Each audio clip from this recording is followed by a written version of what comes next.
Bienvenidos al magazine de noticias más escuchado de la ciudad. Entrevistas, notas en vivo, móviles, cultura, deportes, la voz del pasante. Esto es Kitilipi al Día. Conductor, Walter Canteros. Operador técnico, Leandro Cantero Valls. Kitilipi al Día. Kitilipi al Día. Vamos a hablar con Mauricio Muro. Mauricio, ¿cómo estás? Buen día. Buen día, Walter. Buen día a toda la audiencia. Y bueno, muchas gracias por la invitación, ¿no es cierto?, para recordar los hechos tan trágicos, ¿no es cierto?, de una de la parte más una de la parte más oscura de la historia argentina, y me parece que todos estos tipos de actos que se hacen a lo largo y a lo ancho del país, nunca hay que dejar de hacerlos porque sirve para mantener viva la memoria, para seguir recordando lo que ha pasado en 1976, y que el golpe de Estado en la Argentina no fue una casualidad. Antes de ir ya al desarrollo, diríamos, de esto, ¿podemos hacer un poquito de historia a cómo viene este acto terrorista, podríamos llegar a decir, de derrocar un gobierno? Sí, para asumir el poder? Por eso justamente yo decía que el último golpe de Estado no fue una casualidad. Es decir, este golpe de Estado que comienza en la Argentina el 24 de marzo de 1976 es un golpe de Estado que ha estado organizado con unos 20 años de anterioridad.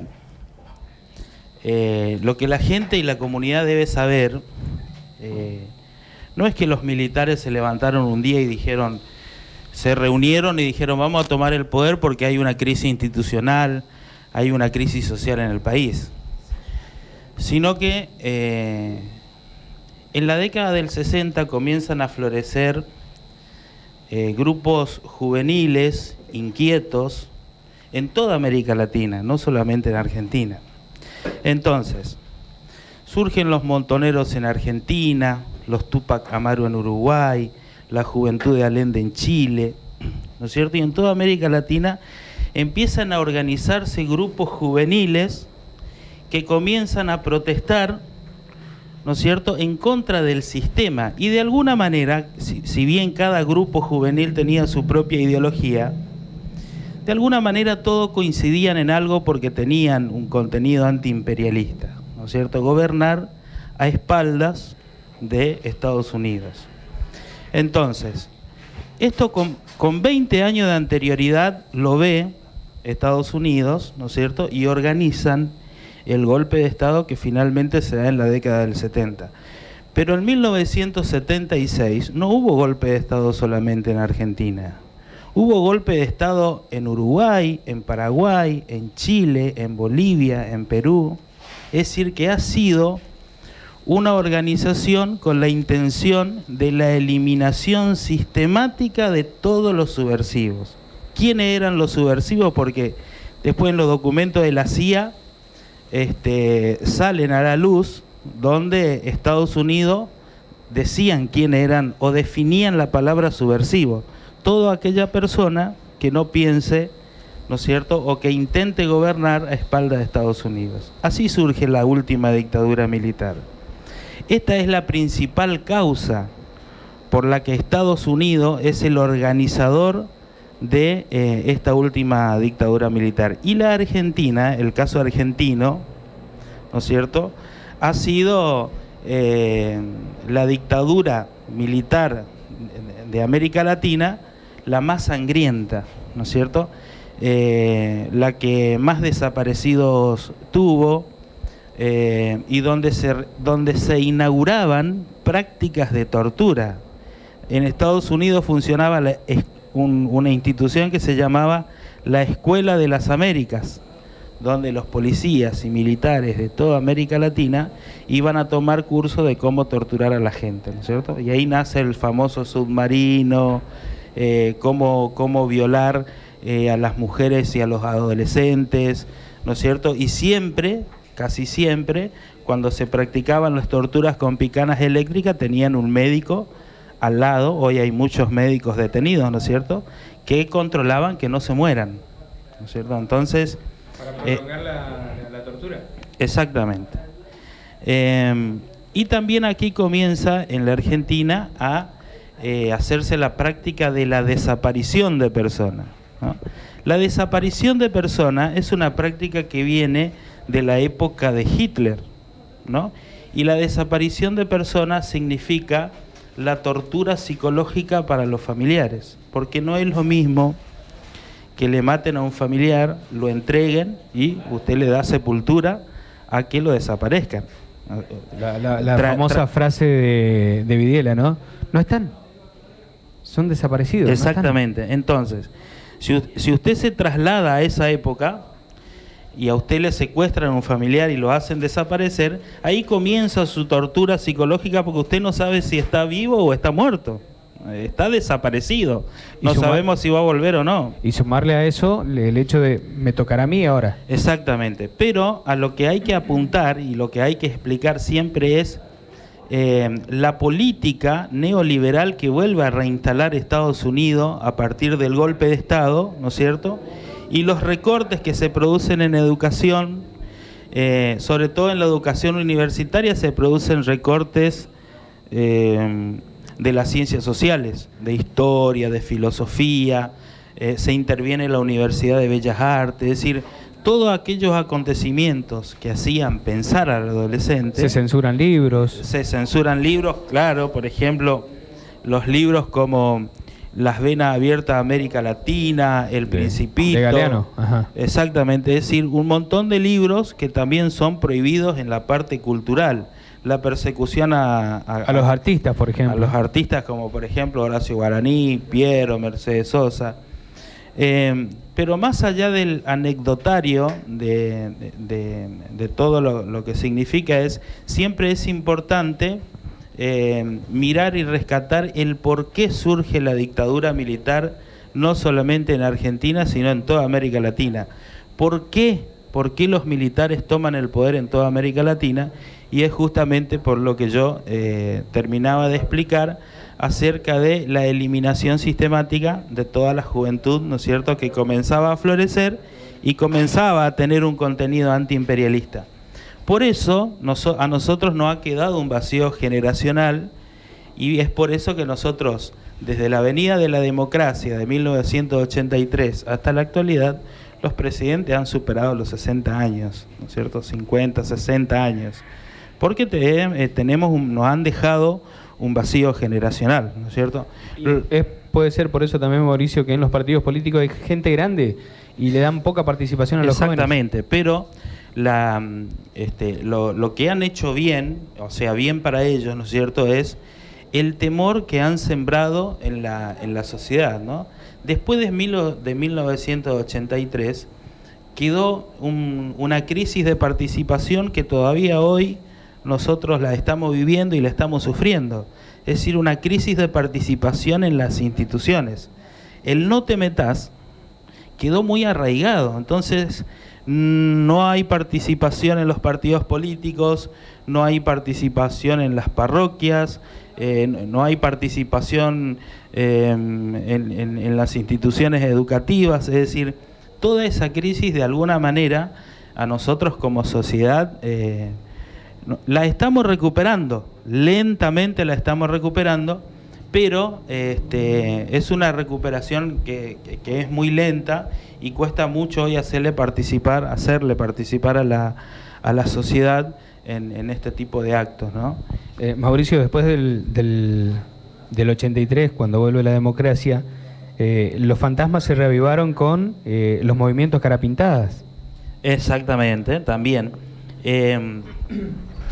Queda, digamos, en los militares una nostalgia de volver al poder, pero ellos nunca más iban a volver al poder. Así como existe una explicación de por qué surge la dictadura militar y por qué Videla toma el poder, que no fue porque hubo una crisis social e institucional, sino que también hay una explicación de por qué se termina la dictadura militar. Entonces, lo que hay que analizar es que desde 1976 a 1983, la Argentina los militares argentinos fueron los empleados de Estados Unidos, que hicieron la tarea que ellos le enviaron muy bien, porque hicieron exactamente lo que le pidieron. Entonces, los militares argentinos pensaban que Estados Unidos que ese país era nuestro amigo. Entonces ahí le declaran la guerra a Inglaterra por las Malvinas. Es mentira que se declara la guerra porque el presidente estaba borracho. Es mentira, eso es un mito. Eso es un mito, eso no es verdad. La Argentina le declara la guerra a Inglaterra porque como nosotros veníamos de años de hacer bien las cosas para ellos, los militares pensaban que Estados Unidos nos iban a apoyar a nosotros. Pero lo que ellos no tuvieron en cuenta es que Estados Unidos e Inglaterra eran socios de guerra hace más de 2 siglos. Más allá de que América fue colonizada y fundada por ingleses. Exactamente.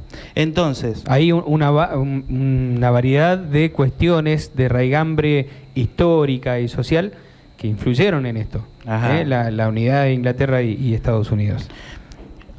Entonces Estados Unidos termina apoyando a Inglaterra. Nosotros tuvimos el apoyo solamente de 3 países: Cuba, Perú y Bolivia. No existe ningún otro país que nos haya apoyado en la guerra de Malvinas, ni siquiera nuestro vecino Chile. ¿Me entiende? Entonces, las cosas en la historia no se dan porque sí. Todo tiene una consecuencia, todo tiene un origen, ¿no es cierto? Y la dictadura militar de la década del 70, que fue en Argentina, en Chile, en Paraguay, no fue una casualidad, fue el exterminio del florecimiento de esa juventud inquieta, ¿no es cierto?, que había que eliminarla, porque si ellos llegaban al poder, porque comenzaron a tener inquietudes sociales, y si llegaban al poder iban a gobernar a espaldas, ¿no es cierto?, del coloso del norte, como del imperialismo. Sí. Mauricio, recién decías que en la época de la democracia, yo te mencionaba el tema de la tablada, los carapintadas, me decías que había un dejo de nostalgia de los militares por volver al poder. Pero esto no solamente tuvo que ver con los militares, seguramente intereses de gente, de civiles, estuvo involucrada en esto. Está bien. Así como hubo gente de civiles que estuvo involucrada con los cara pintada y que estuvieron atrás del telón, así también hubo personas que salieron a defender la democracia. Sí. Hay imágenes que se ponían adelante de los tanques, que no avancen. Es decir, también quedó un grado de madurez, ¿no es cierto?, de a partir de ese momento comenzar a defender el sistema democrático. El sistema democrático no es la mejor forma de gobierno porque tiene un montón de falencias, ¿no es cierto? Pero es un sistema que nos permite expresarnos con libertad, ¿no es cierto? Y hacer uso de esa libertad, ¿no es cierto?, para poder dirigirnos o hacer lo que nosotros sentimos, ¿no es cierto?, ya sea desde un partido político, desde una organización social o de cualquier lugar. En la última dictadura militar se suprimieron derechos, ¿cierto?, como la participación política, se le suprimió el derecho a los gremios, ¿no es cierto?, un montón de gremialistas que fueron asesinados y desaparecidos, y alrededor de 600 docentes, ¿no es cierto?, que también fueron torturados y desaparecidos. Nosotros, hablando de los desaparecidos y de los torturados, nosotros seguimos haciendo la investigación de las ligas agrarias. Quiero ver ese libro. Ya creo que llevamos 6 años con esto. Y una vez cometimos el error de ponerle fecha de finalización y nos dimos cuenta que fue un error porque comenzaron a aparecer un montón de informaciones. Hace poco hicimos una entrevista con Aureliano Villán, que fue quien estuvo con el cura Joaquín Núñez, y quienes, cuando se dirigían en 1974 hacia la colonia aborigen a una reunión de las cooperativas, ¿no es cierto?, se produce un enfrentamiento a tiros, ¿no es cierto? También hoy vamos a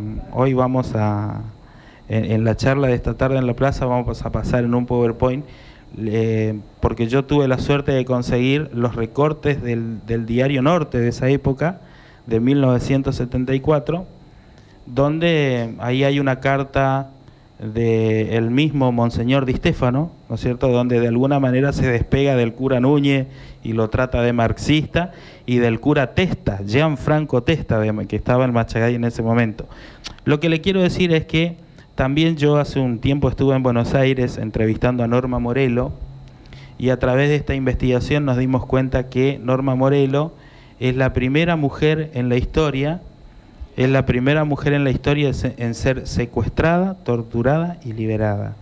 Porque a Norma la secuestran en abril de 1974 bajo la presidencia de Lanusse, ¿no es cierto? Y ella es la primera en la historia en ser secuestrada, torturada y liberada.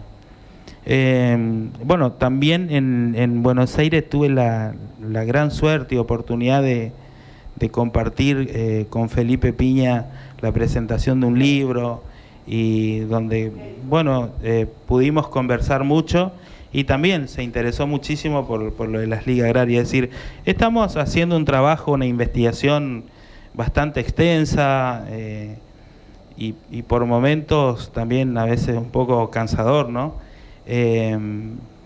Pero lo que quiero significar es que uno no escribe todos los días, uno escribe cuando siente, cuando está inspirado, ¿no es cierto? Y sobre todo cuando se trata de escribir la historia, porque escribir significa tomar decisiones, ¿no? Por ejemplo, le presento un ejemplo. En la cooperativa, en el furor de las ligas agrarias, explotó una bomba.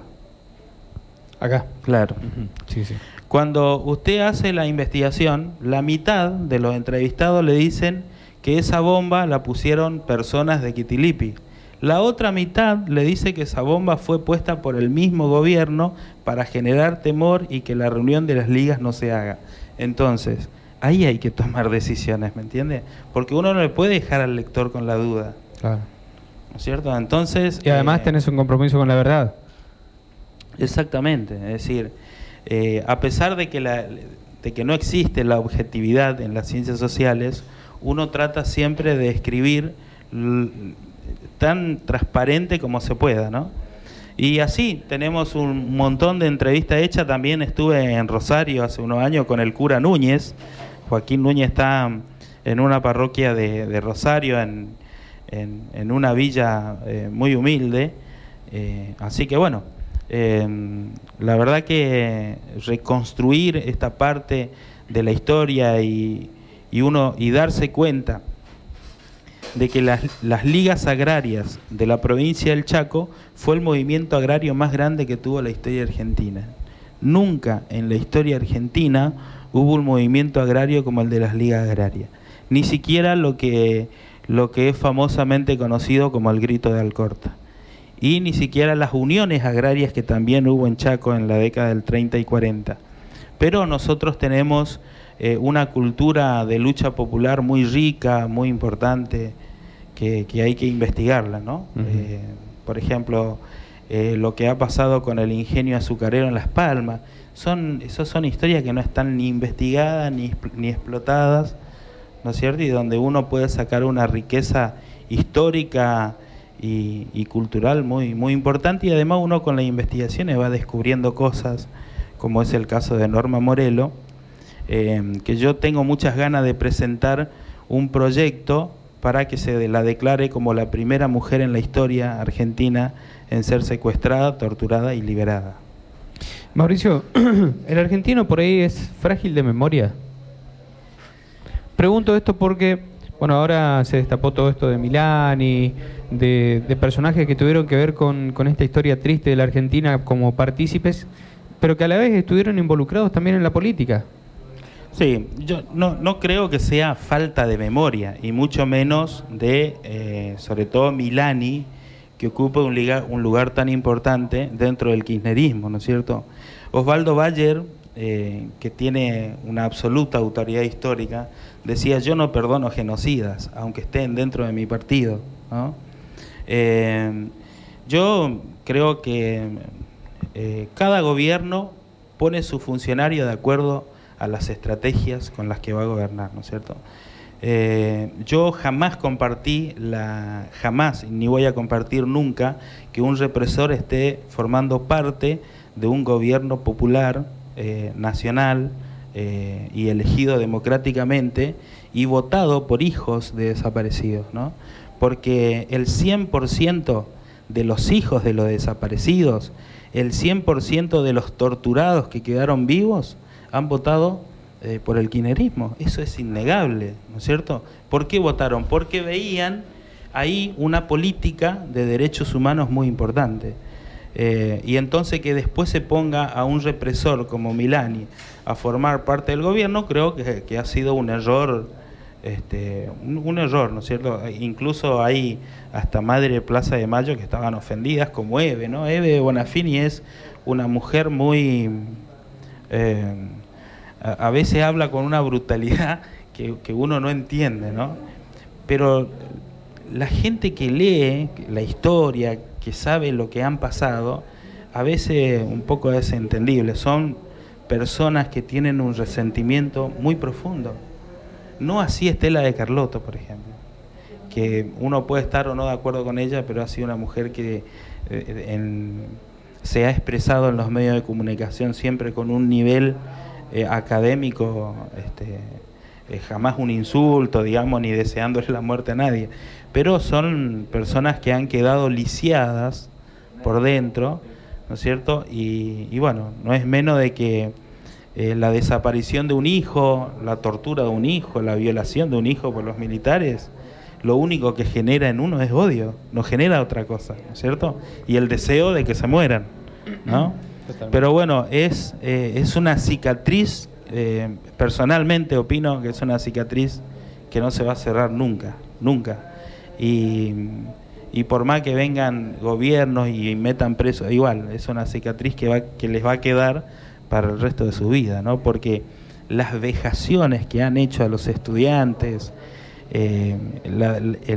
cuando le tiraban de los aviones al Río de la Plata, decir... Los famosos vuelos de la muerte, sería. Mauricio, recién hablabas de las entrevistas que has tenido con gente que lamentablemente sufrió tortura, sufrió estas vejaciones.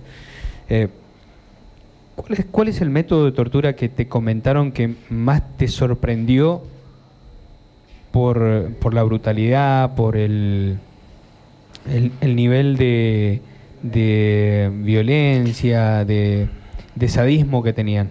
Bueno, por ejemplo, el caso del cura Núñez, a él lo detienen en la colonia Origen, de la colonia Origen lo llevan a Saizpeña, a la alcaidía, de la alcaidía lo trasladan a la U7 de Resistencia, y obviamente siempre antes de trasladarlo lo torturaban, ¿no es cierto? Acá en la alcaidía no había picanas todavía, ¿no? Pero le torturaban a golpes. De la U7 de Resistencia lo mandan a una comisaría de Rosario, de ahí va a la cárcel de Devoto y de Devoto va a Rawson. En Rawson, imagínense el frío que hace, ¿no? Y ahí lo tenían desnudo, ¿no? Lo tenían desnudo. Y cada media hora entraba un policía y le tiraba un balde de agua, ¿no? Me lo contó él, lo tengo filmado y grabado, digamos, porque por ahí le tiraban un baldazo de agua cada media hora y le decían, te va a pasar lo mismo que a Mujica, cura, hijo de puta. Bien. Para mí eso y las torturas que le hicieron, por ejemplo, a Norma Morelo la estaquearon desnuda en el patio de la comisaría de Rosario, y el que pasaba la escupía. Entonces me parece que esa es, porque cuando uno sale de la tortura se encuentra derrotado moralmente, es decir, lograban el quiebre de la persona y la derrota moral. Por eso el 99% de los que salieron de las torturas jamás volvieron a participar en otro movimiento social. Nunca. Porque salían derrotados moralmente, salían quebrados. Entonces, por eso el éxito que tuvo la última dictadura militar en ese sentido ha sido enorme. Y nosotros hoy todavía tenemos resabios del miedo y de la crisis de participación que todavía existe. Así como yo critico al gobierno kirchnerista por la designación de Milani, también felicito por la recuperación de la militancia. Entonces me parece que eso es un grado de luz y un grado de esperanza, es decir, la militancia de los jóvenes en todos los partidos políticos, cualquier partido político, en todos. Hay que recuperar la participación de la juventud, porque la gente grande es sabia, ¿no? Pero la juventud es inquieta, y muchas veces ser inquieto es más importante que ser sabio. Así que yo creo que lo que han logrado fue la derrota moral de las personas. Si bien los desaparecidos fueron 30.000, yo creo, como comparto lo que decía el otro día el doctor Villa, los derrotados moralmente son más de 100.000, ¿no es cierto? Porque nunca más, después de las torturas, volvieron a participar y yo estoy hablando de la gente inocente, no estoy hablando de los montoneros, ¿no? Porque como educador no estoy a favor ni de los militares ni de los montoneros, porque toda violencia es mala, ¿no? Toda violencia es mala. Pero si uno por ahí lee, hay un libro que se llama Dos Fuegos, que cuenta que es la biografía del padre Mujica. Él se lamentaba, porque él decía, yo soy parte de la iglesia, pero él le preguntaba a la gente, ¿cómo se combate la violencia? Con violencia, lamentablemente. Entonces, también no hay que olvidar es la complicidad del alto clero de la Iglesia Católica que ha tenido con los militares, ¿no es cierto? No así los curas, ¿no? Porque los curas que estaban en las villas, como Mujica, decía Mujica lo mató la AAA enviado por la propia Iglesia Católica, por el alto clero de la Iglesia Católica. Aunque mal les pese, digamos, a algunos, la historia misma no ha demostrado que ha sido así. Mauricio, esta tarde vas a estar participando en esta charla ahí en la Plaza San Martín.